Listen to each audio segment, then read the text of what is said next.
In the wake of the removal of subsidy on petrol, or premium motor spirit, different states had to adjust differently. Kwara State, for instance, had to institute a 3-day work week in the regimen had been on, from the 5-day routine. Now, the state has elected to reverse the order. In a memo to the heads of ministries, departments, and agencies in the state, the head of service in Kwara, Modukbe Oluwole, let it be known that the ad hoc arrangement that was instituted on June the 5th has had to be reversed to the original state of affairs in the interest of labor laws. Jide, that's the best way to go. I think so. I didn't particularly agree with the idea of having workers work for 3 days in a week.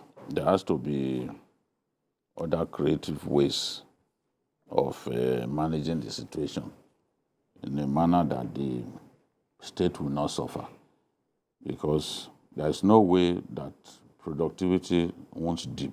Yeah. If you say people should work for 3 days in a week, it means, for example, unless, of course, you cherry pick the days of the week that they will work, it means that after Wednesday, the week has ended. And it was criticized by human resources experts and all that, So now government has said, oh, we are pulling back. We'll wait for Labour and the federal government to come up with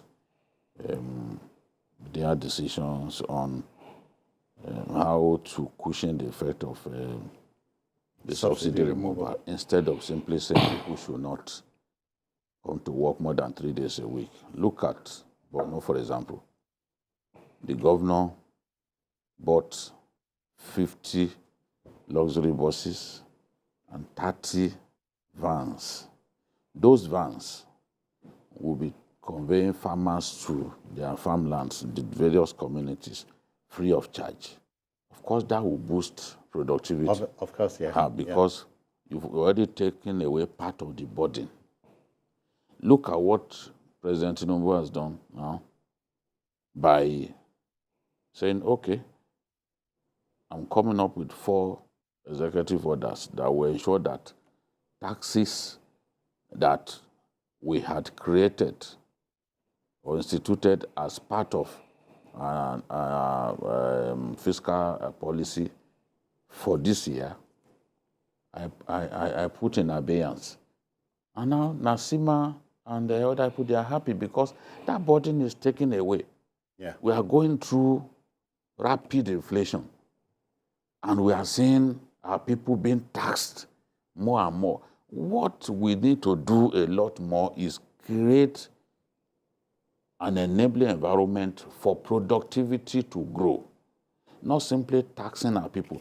If we can engender greater productivity, we will still make more money. We will still make more money. The GDP will grow. The president has said that he wants to see the GDP grow, by about 6%. Greater productivity can make that happen. And I believe that that is what we should do. So I never supported the idea of 3 days in a week. Yeah. For the workers. And I'm happy they found a way.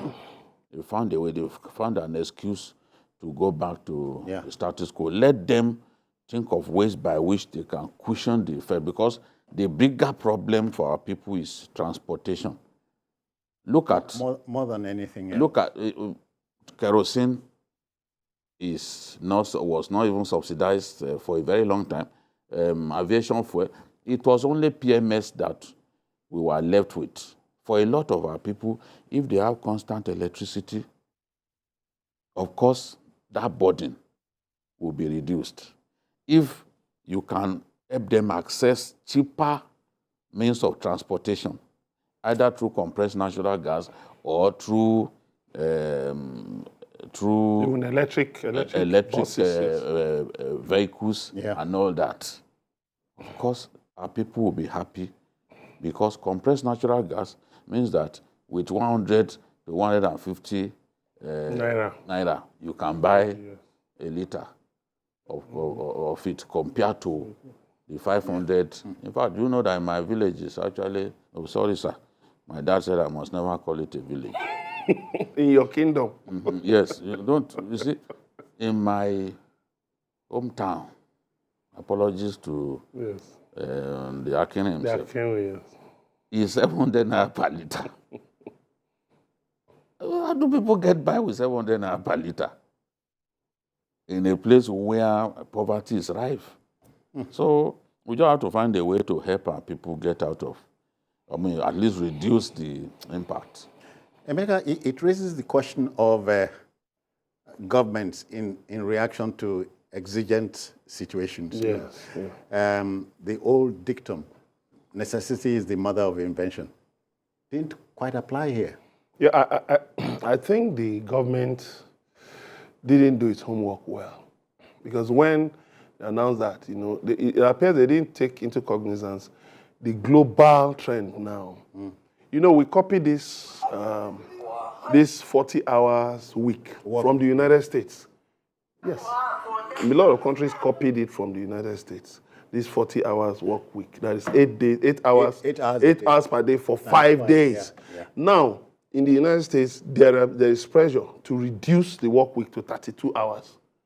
Some countries like Iceland, Sweden have already moved in that direction. Some countries have actually reduced it to 32 hours. Some said, okay, but they still clock 5 days of the week. Now, the question is this.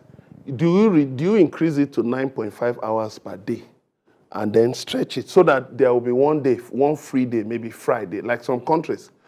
Friday is a work-free day. In some countries, Friday is a work-free day. So I think government needs to really do, the commissioners in charge of labor and employment and the Ministry of Labor and Employment, they need to do some serious empirical studies to find out, is it about workers? Is it about people going to work every day? Does it ensure real productivity? Or is it for the fact that, okay, if they work within this number of days, the target can be achieved? Yes, there are some sectors where you must have 24/7 service, yes, but are there sectors where you can, because you also have the issue of remote work, people working from home. All of these things also help to reduce costs. We saw what happened during COVID. So the state government, government should always research into these things before, not just make As they say, an announcement for political out expediency. of the box. Yes. Okay.